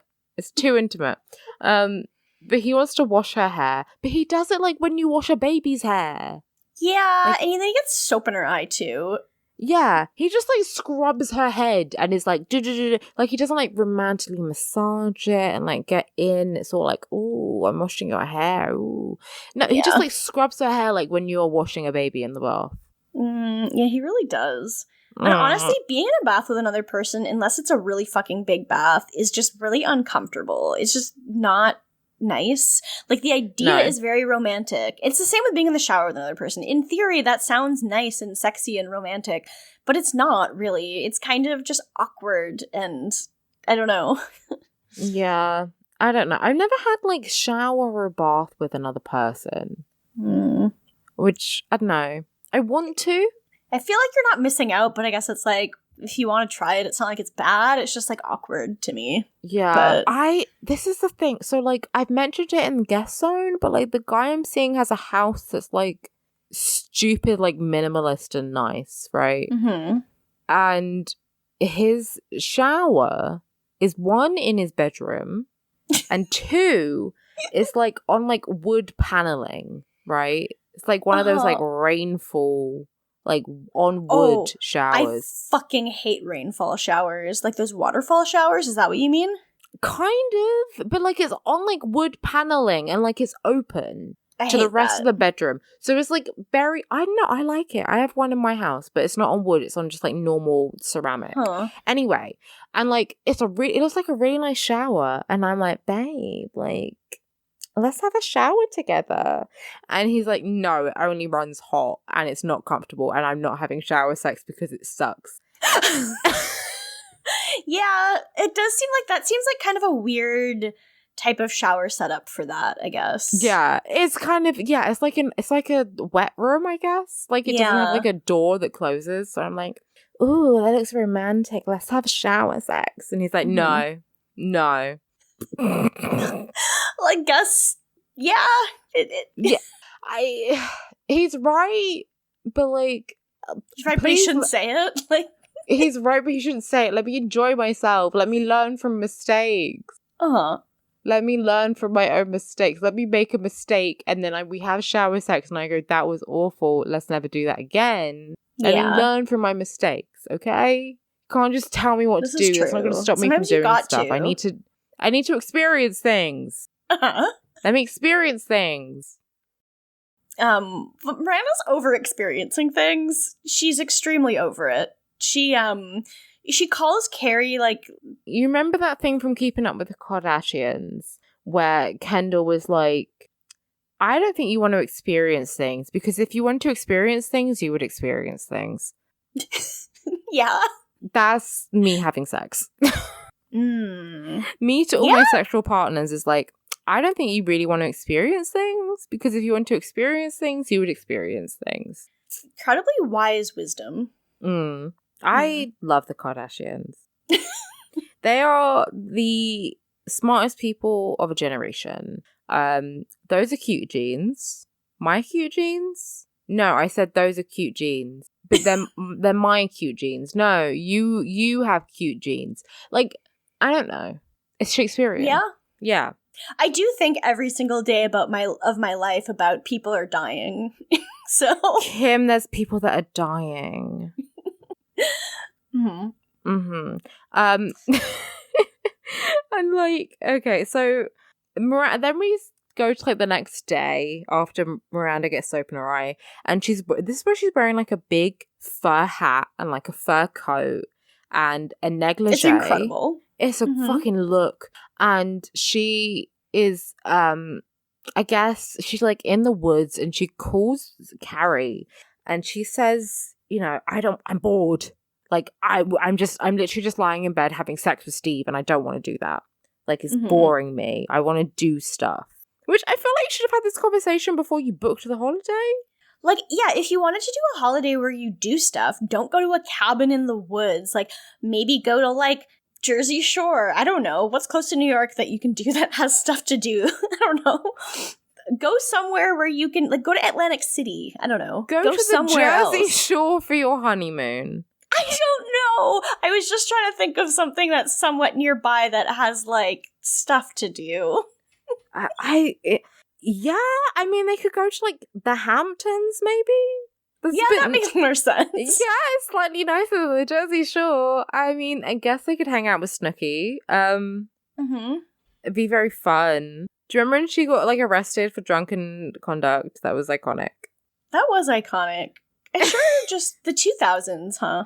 I think that show, I used to watch that show all the time with my sister. I think it's why I'm, like, the way I am. Uh-huh. I think it's why I'm, like, I don't know, slightly aggressive and, like, I don't know. I feel like it did a lot for me as a person, as a human being. I love Jersey Shore. I would honestly love to do, like, a podcast just specifically about Jersey Shore episodes, but Jersey Girls Make Do. Maybe.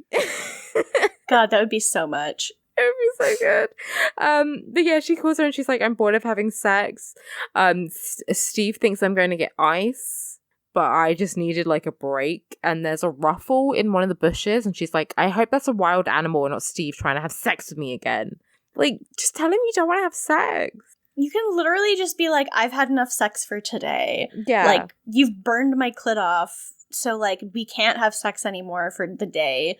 Let's just chill and, like, talk or something. That is definitely an excuse of, like, we have had too much sex and I can't do it again, which I have heard. Like, it's possible. Like, you can definitely get to a point where it's just like, let's just take a break for a bit. Because, like, it is also tiring. Like, you wouldn't want to exercise all day. It's, like, the same thing. But she's also like, I've had sex with Steve twice. And I'm like, okay, that's not... It was 2 times. It's so funny that it wasn't like, we had sex, like, 9 times this morning. It's enough. It's not like my pussy's burnt off. It's like, oh, we've had sex twice. I'm like, okay, you're on a honeymoon? That's not that much. Mm-hmm. Like, I don't know. I'm like, I guess, like, maybe if you're older, and, like, I guess it depends on what sex you're having. Because, I mean, I've had sex, like, 5 times in a 24-hour period, and it fucked me up. Like, my pussy was broken. But... That's a lot. It was too much. It was hedonism. I got carried away. But, I don't know, 2 times, twice... in a day when you're on your honeymoon and there's not really much else to do, I don't think that's, like, too much, really. Yeah, it's like reasonable. But if you don't want to have sex with him, honey, you don't have to have sex with him. You really don't. Yeah, you don't have to. You don't. Like, I don't know why she thinks she has to. Like, it's not like, oh no, this again. Oh no. She can just say, like, oh, I'm a bit sore, or, like, I don't want to have sex with you for whatever reason. She doesn't even have to have a reason. You just don't have to have sex with him. It's fine. And Carrie is a bit like, I don't know, I guess Carrie's kind of confused. She's like, you're having a honeymoon and you're mad that you are having a romantic time with your partner and having lots of sex with them. Mm-hmm. It seems like a very, like, flimsy thing for Miranda to be annoyed about. But she's just happy to be sarcastic again. This is true. Yeah, I feel like the whole plot of this episode is pretty flimsy. It's like, literally, everything is held together with strings and scotch tape, and it's like, I don't know. But then we get to Carrie's question, and her question is, why are we shitting all over ourselves? That question made me, like, recoil. Yeah. It made me upset. Yeah, because Miranda's like, should I be having a good time on my honeymoon with my husband? And Carrie's like, should I want to have kids? Why are we shitting all over ourselves? Like, Ugh. give me a fucking break. Retire. Retire, bitch. Like, she's run out of questions. She's run out of shit to say that's relevant. She has. It's just terrible. So It's awful. I guess we can just move on to Sam because that's all her whole scene. It's just useless. Sam's at a party with Smith. Yeah. And it's like an industry party or something. And he's like, I want to go home. And she's like, but you should stay. Harvey Weinstein is here. And that lands like a fucking ton of bricks in 2020. Yeah. That's not... and he's like, well, I'd rather go home with my girl. And Smith is the smartest person on this show. So Smith is the king of himbos. yeah, he's himbo king and I love him. He's and, himbo king because he's handsome, but he's kind. He respects women. He loves his girlfriend. Himbo king. Himbo king. He likes a hairy pussy. He likes a hairy pussy. It's simply great. It's good for him. We love to see it. He puts up with some of Samantha's kind of shit that, I probably wouldn't put up with if I was dating Samantha. Oh, so absolutely. I mean, she's fucking hot. Like, MILF awards, like, the queen of the MILFs, even though she had kids. But, like, she's sexy. But, she does a lot of bullshit that I wouldn't put up with, but Smith somehow does. So, I have nothing but respect for my king. Like, yeah, like that whole Richard thing happened, and he's just like, I salute you. He's like, Mrs. Obama, it's been an honor. And then they just go right back to like things are normal and nothing happened. Everyone's like, oh, Thor is the himbo, like the proto himbo. No, it's Smith. Yeah, he really is. Like I was gonna say he came first, like as if Thor isn't like extremely old, but I mean, the Norse god, yes, but the character as played by Chris Hemsworth, no. Yeah. Well, the Marvel character was like the 60s. Yeah. And like he was also, I don't know, I don't think he respected women enough to be a himbo. This is a really good point. Yeah. Does Thor Marvel, like does Thor Avengers respect women? Like is Chris, whichever one he is, Hemsworth?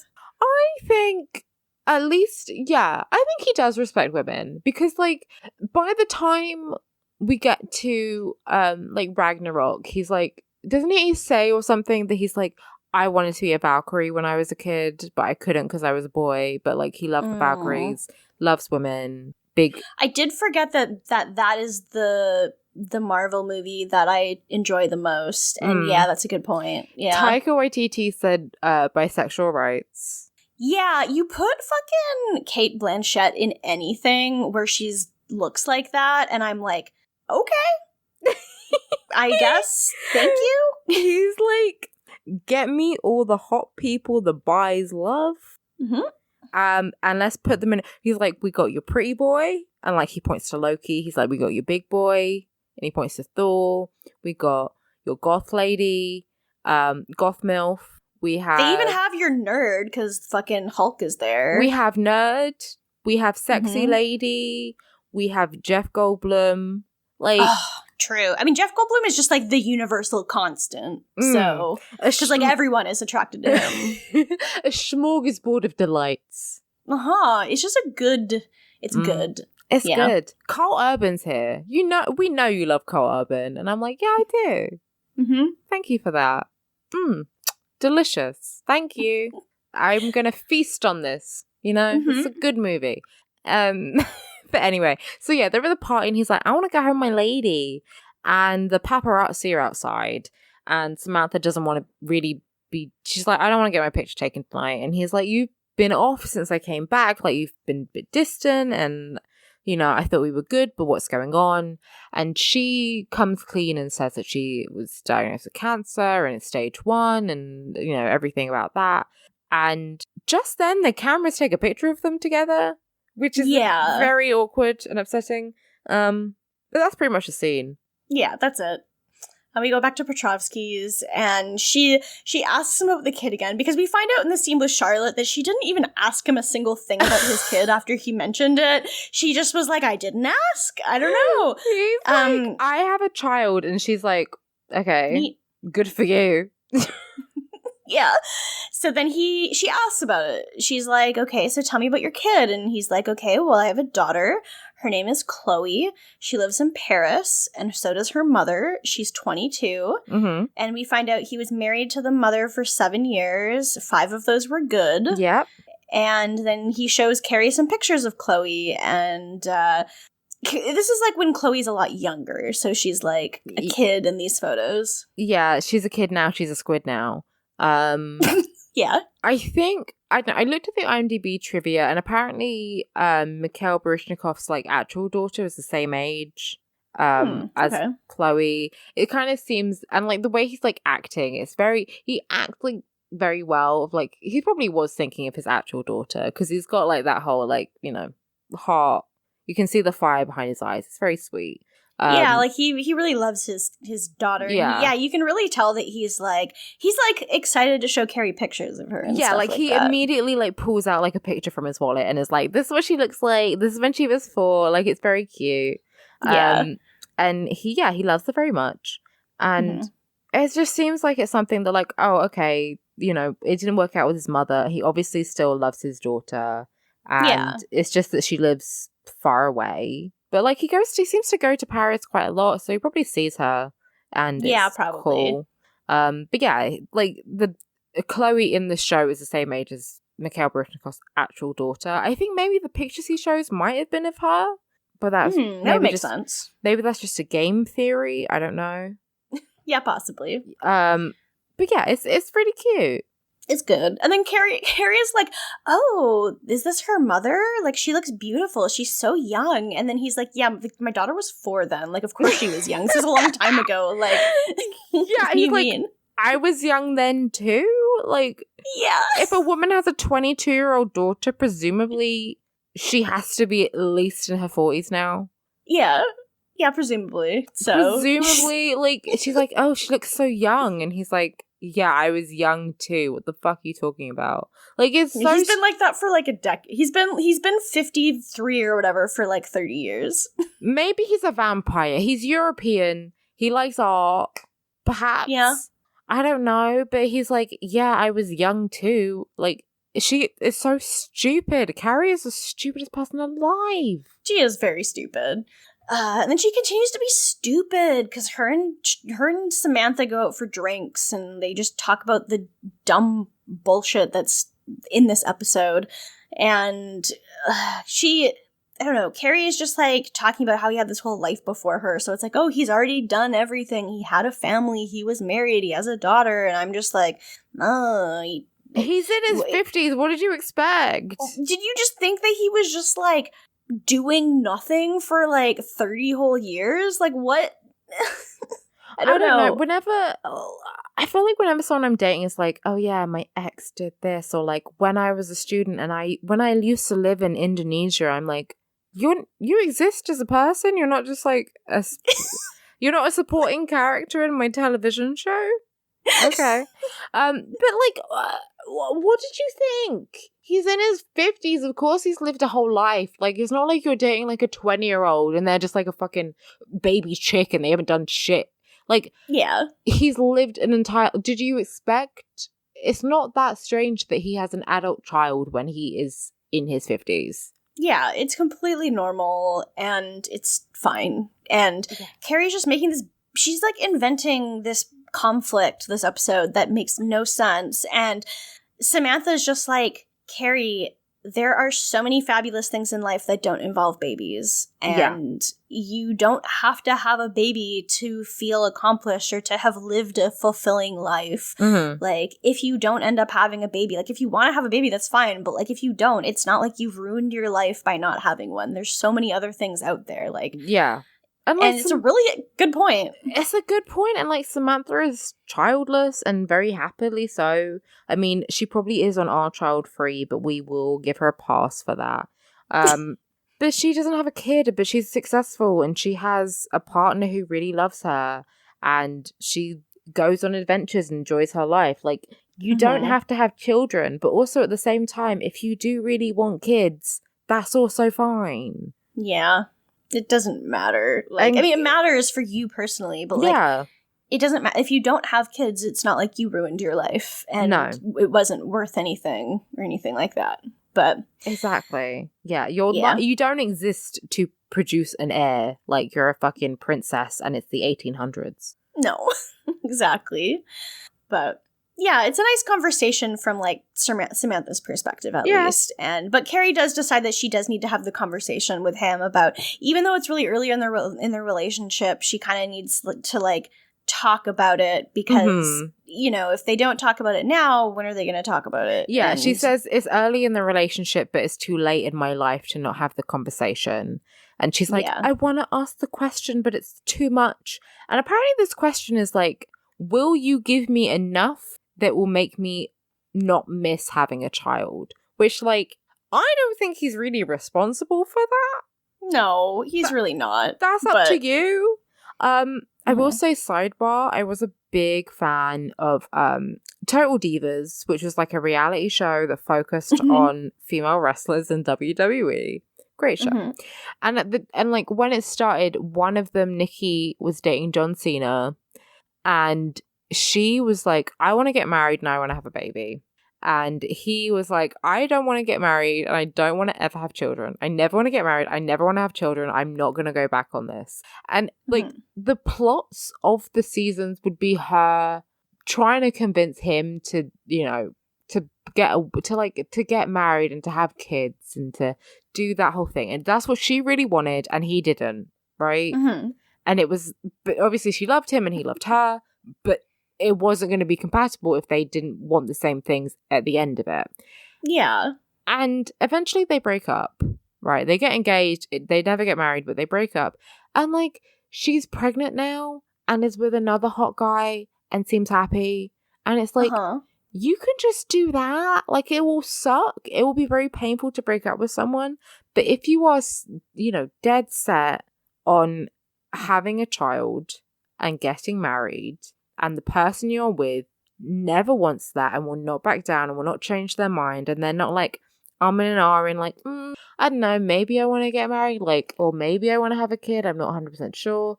If they are certain no on that, then you need to leave, because if you're always going to be unhappy that you don't have that, then if you feel like you're never going to be complete if you don't have that, then you can't be with that person at the end of the day. Yeah. But also, it's up to you to get it, right? Yeah. It's not up to someone else to make you happy. No one else can make you happy. If someone's making you unhappy, you gotta bounce. This is true. This is true. Yeah, but you can't expect like him to love you enough to make things better. That's not. Yeah. That's not on him. I'm sorry. It doesn't make any sense. No. It's very stupid. Yeah. But, yeah, they do, like, I guess they don't exactly, like, completely resolve this by the end of the episode, but they do at least, like, figure something out, I guess. I'm sorry, this episode was so much filler. But if the filler is more interesting than the episode, though, like, I would rather hear about Rugrats than the fucking bullshit. No. The episode of Sex and the City was filler. Our episode is all gold. Oh, yeah, no, this episode of the show was all filler. It sucked. Yeah. But yeah, fine. Then we fucking go to Charlotte and Harry and they're having sex and there's fucking Boink Town and Brady wakes up and he sees them. Charlotte freaks out and then she calls Miranda, who's just like poking a fire while Steve is asleep because she's like, I have nothing to do but poke this fire like the fucking Yule log. And yeah, Charlotte's like, oh my god, Brady saw us having sex. And Miranda, like, she's so excited because at first she thinks she has a reason to go home, but then she's like, oh, that fucking is fine. It doesn't matter. He doesn't understand anything. Like, he sees that and he doesn't know what it means. No.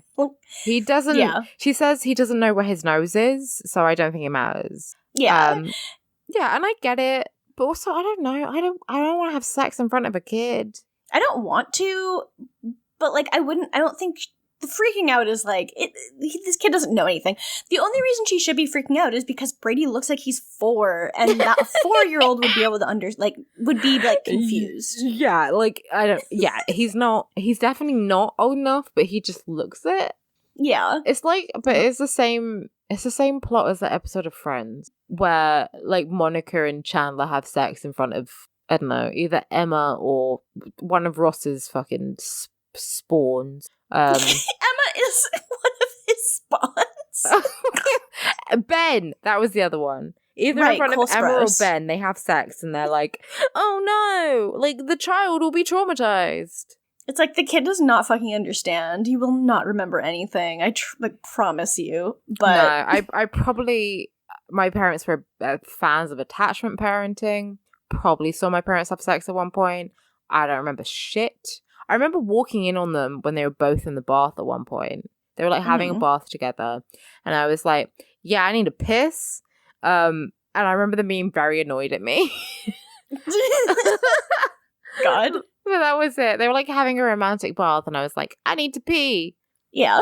What's up, you guys? You having a bath together? That's cool. Like, what's up? I didn't know what the fuck was going on. Now I'm like, Yeah. oh, they were, trying to have a romantic time together. Yeah. At the time, I This didn't is care. just nothing. No, Yeah. it's nothing. Yeah. Yeah. So I don't know. It's a nothing fucking plot. Yeah, it's not really anything. No. And then they're like, they kind of like hang up, and Miranda is then, well, this like woke Steve up because Miranda kind of like was startled by the phone call and stuff. And Yeah. Steve wakes up, and then he's like, oh, Miranda, come to bed with me. And Miranda's like, Steve, I cannot fuck you anymore. I have a brain, which, what? Okay. Can people with brains not fuck? Like, I don't know. It doesn't make any sense. Steve's like, I know you have a brain, Miranda. What do you mean? Yeah. And every she's time I just go like, to fuck, I'm like, excuse me, let me remove my brain. And like I take off my glasses and I take off my brain. she read this post with her pussy. Like, yeah. But like, she's just like, look, we've been having so much sex, and like, I can't fuck you like this often every day. And Steve's like, that's fine, Miranda, but it's my honeymoon too, and I like the quiet. And like, to Miranda, it's like 4 days is a really long time, and for Steve, he's like, 4 days is all I can get off. Like, this is not very long in perspective. I mean, this is the thing. Like, she's not going to be this is because they're on a honeymoon, like they're on a vacation. They're not going to be fucking every single day because they're not going to both be at home with no responsibilities. So they're not going to you're on a vacation. The whole point is that you don't have stuff to do, so you can just lie around and have sex all day. That sounds great to me. Wonderful. My ideal weekend. But you're not going to be doing that like on a normal weekday. Because you both have like, jobs. Yeah, it's not like the standard they're going to be living to as a married couple for now on. Like, no, they're not like, oh, we are married now, so we must have sex twice a day. Once at noon and once in the evening. Like, no, and they also don't have Brady to look after, so they just enjoy it, I guess. Like, the whole thing is this whole plot is kind of stupid. Because it's like, just enjoy the time you have. If you didn't want to do all this, like, if you didn't want to just have a cabin in the woods and do nothing vacation, why did you book it?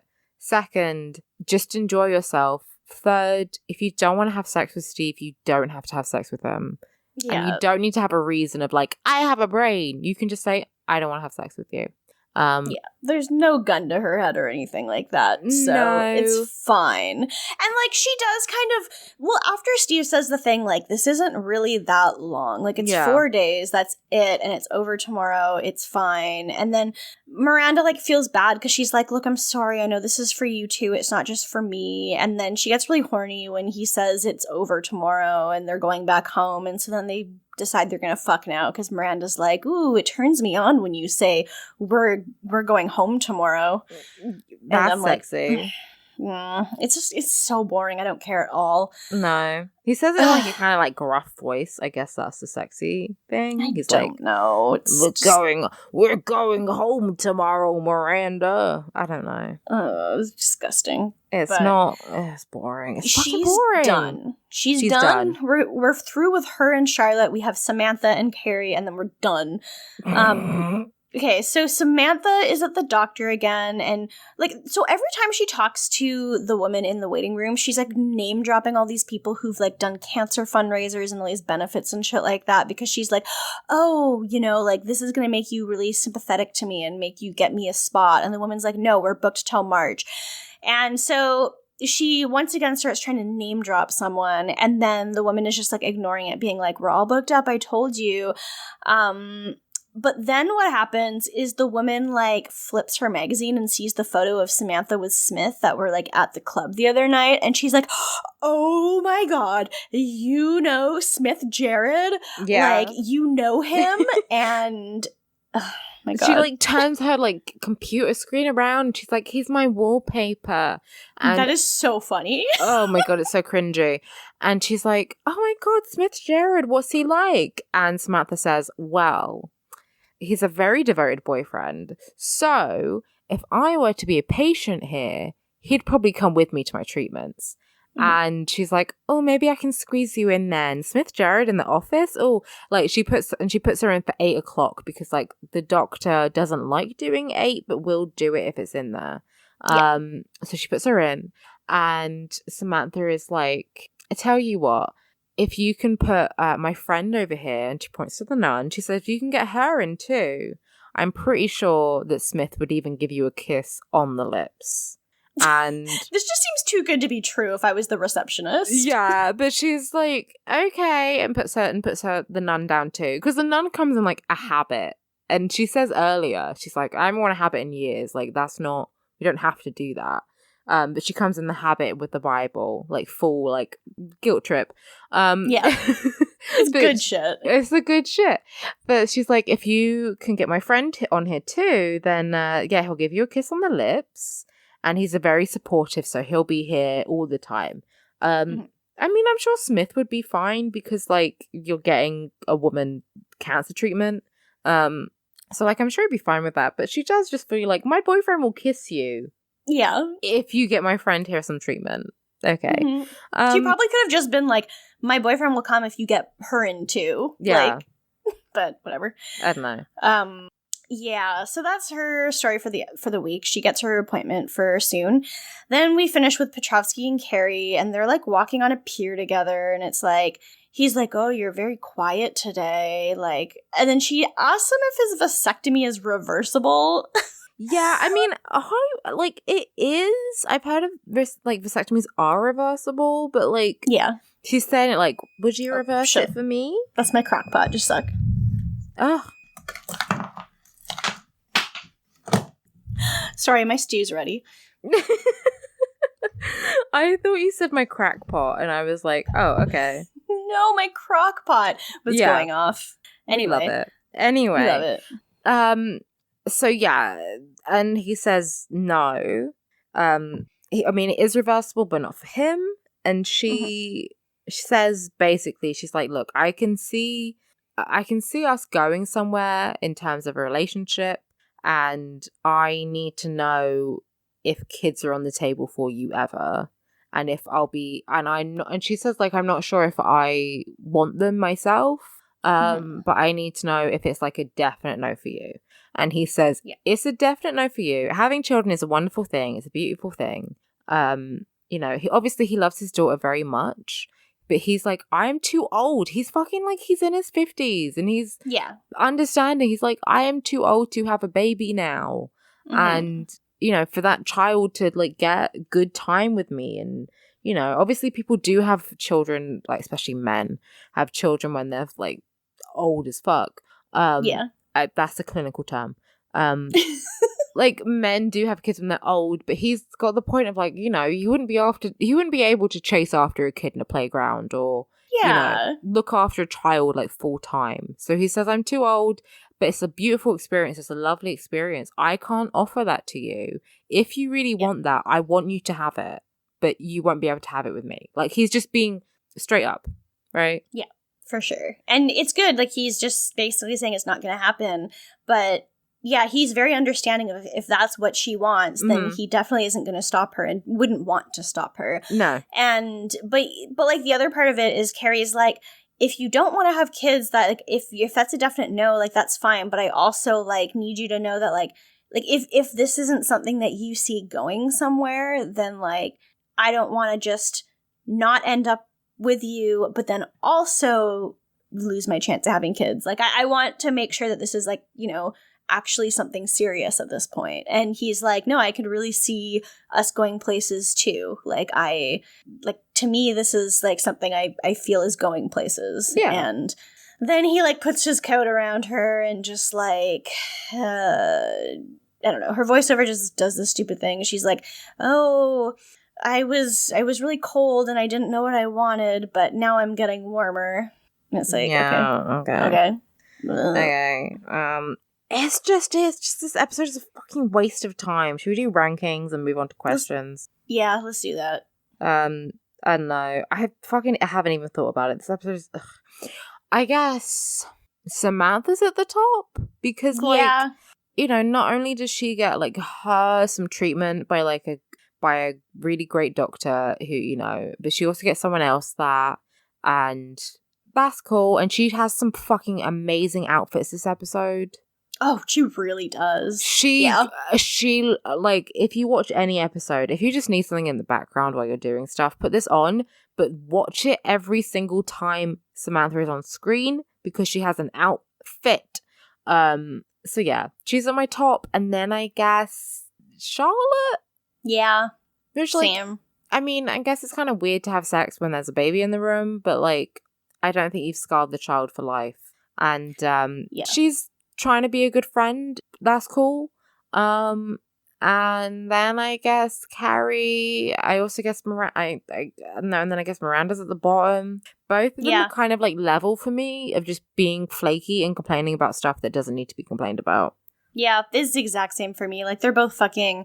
This whole episode is just like, I don't give a shit about either of your plots. This is so stupid. Even though Charlotte did literally nothing this whole episode, I was like, you're still higher than these two because I just thought the other two were just fucking boring. And Samantha's definitely the top. So, yeah. But that's our rankings. So we can do questions now. We have 2 questions from our listeners. So if you want to send us questions, send them to citygirlsmakedo.tumblr.com/ask. We'd love to get questions. So the first one is from friend of the show, guest of the show, Summer, aka Kitty Princess. Yeah. Who says, looking for some good responses to the question, when will you have kids? Oh yeah, so I thought about this, and my first one was, you say, what, for dinner? Oh, and then you go, I'm vegan, but I'm sure if you give me a recipe, I could make a good replacement with tofu. Like, and then I think the other thing, so I said this in Guest Zone earlier. I think my dad taught me a couple of important lessons when dealing with like people asking questions which are stupid, is give them stupid answers. So like a lot of the time people will ask him where he's from, and they mean like, why are you black? Yeah. So he'll say, oh, I'm from London. And they'll go, where are you born? And he'll say, London. And he'll say, and they'll be like, where are your parents from? And he'll be like, oh, they're British. Like, just keep like mining stuff. So if someone says, when are you going to have kids? You say, what do you mean? And they're like, oh, like, when are you going to have a baby? And you go, why would I have a baby? And they're like, just keep pestering them. Like, if they're pestering you, pester back, you know? Yeah. And if get to the point where you're like, why do you care if I have a baby? Right? The other thing is, answer it with a stupid answer. Like, I said this in Guest Zone where someone asked him once if he would be comfortable going into the freezer because... Oh, God, yeah. This is fucking... Christ. Someone, when he used to work in a supermarket, and, like, his manager was like, are you okay going into the freezer? Because I know, like, you run hot or something, because he was black, so he would just be, I don't know, temperate to hotter climates. And he said, no, I can't go in there because my tail will fall off. Such a good answer. Which is the fucking best answer of just make someone uncomfortable. So if someone asks you a question which makes you uncomfortable, make them more uncomfortable. That's a really good way to do it. I feel like you, just like make them like, I feel like you will come, something in your brain will come up when something asks you. Do not censor yourself. right? Mm-hmm. If they're making you uncomfortable, you have every right to make them uncomfortable. And if they get upset about it, you can go, okay, why the fuck do you care if I have kids? Because you are not my partner. You are not my fucking doctor. So fuck off.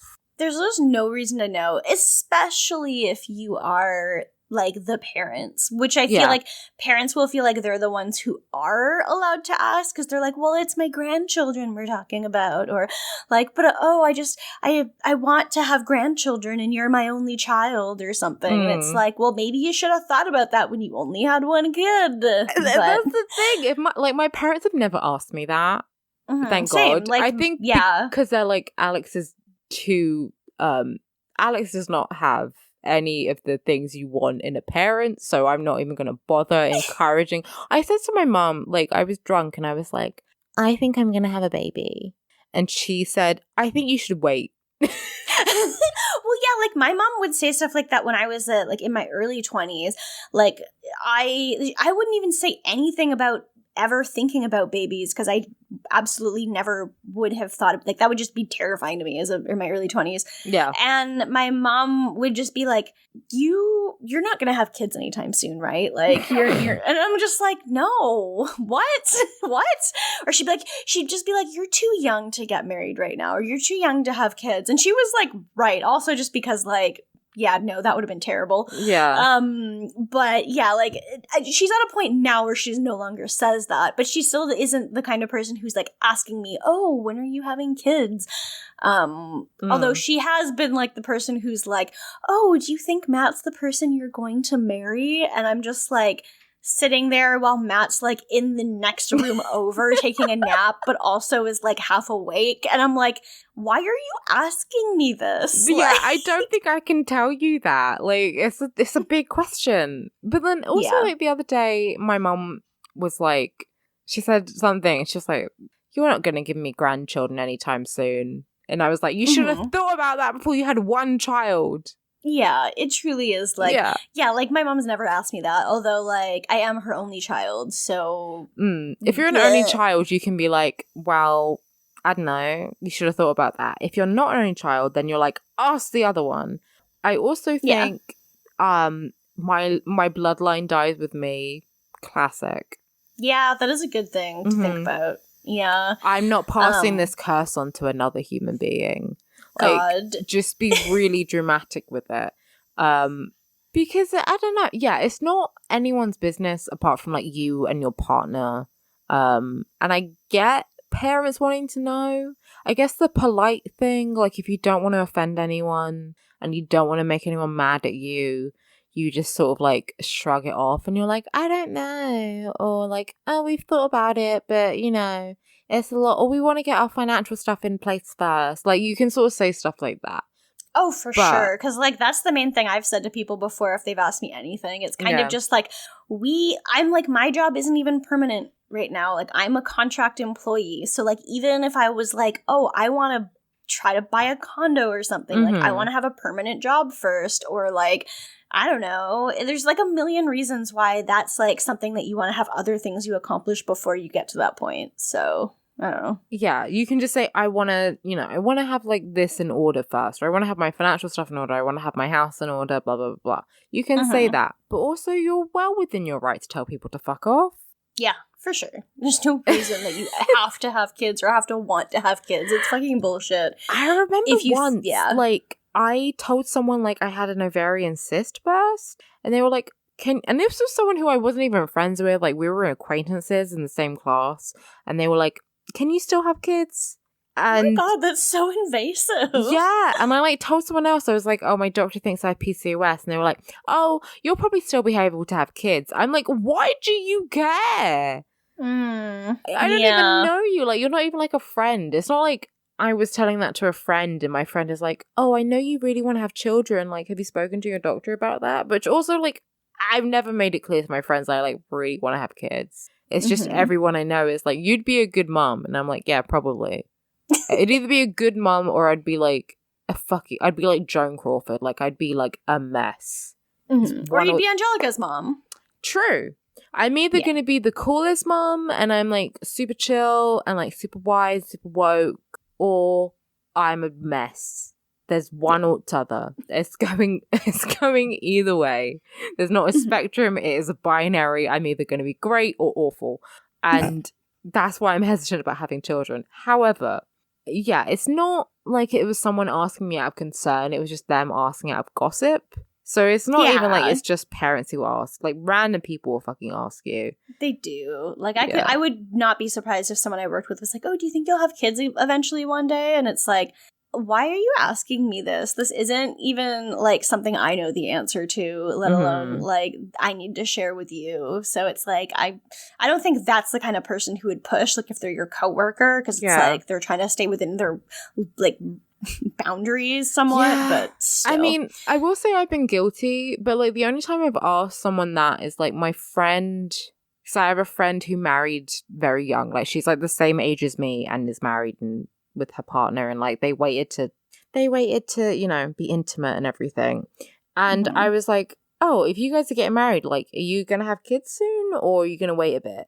And it was not so I am guilty, but it was more like are you gonna settle down and like have a family right away, or are you gonna wait a bit? Because like, are you gonna focus on your career or are you gonna have kids? And it wasn't, you know, if she told me to fuck off, I would have said, cool.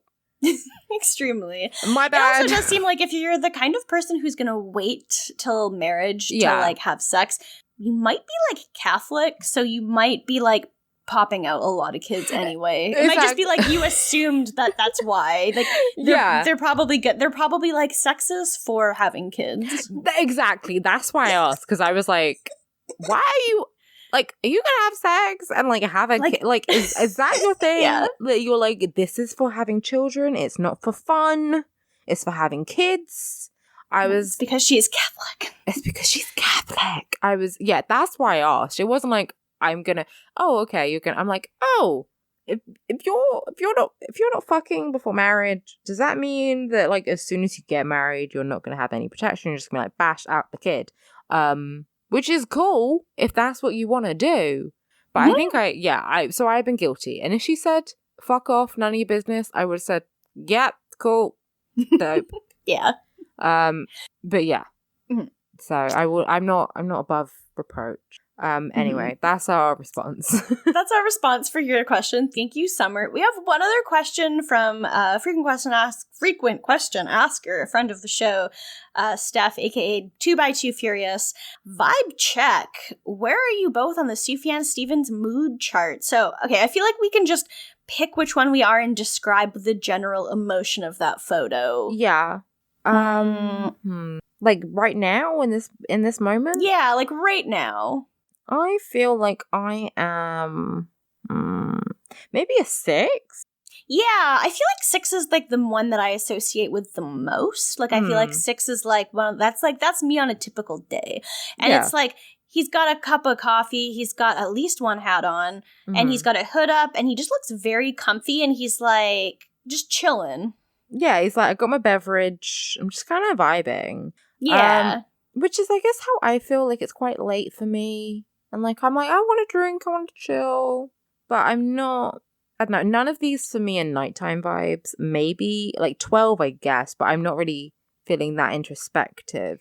12 is him looking at like a lamp and holding this lantern thing in the dark and looking very like introspectively into it, which I don't feel very introspective right now. 13. Is he in a tent or is that like a banana suit? In 11? I think that's like some kind of tent thing. Like to me, it looks like he's like pulling the curtains open on something. I have no idea. 11. But he's just kind of staring at the camera. He's kind of staring at the camera, looking a bit sexy. Sufjan, he's so hot.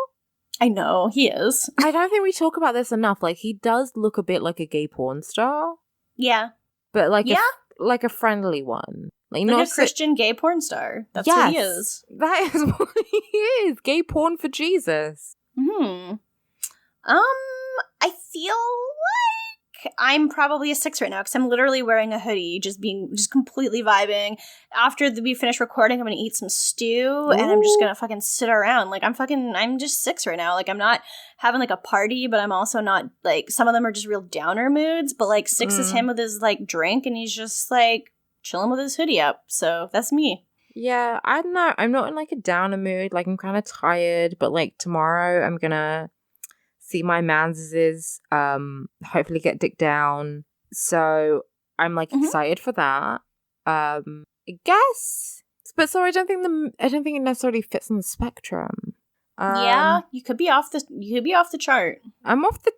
I'm out of the box. I'm thinking out of the box. I'm an 11, perhaps, maybe. I'm looking wistfully at the camera, like I know something you don't. You know, that's how I feel. Yeah, no, I feel that. Yeah. Thank you for the question. And if for anyone who wants to see the Sufjan Stevens mood board, it is in our Discord server.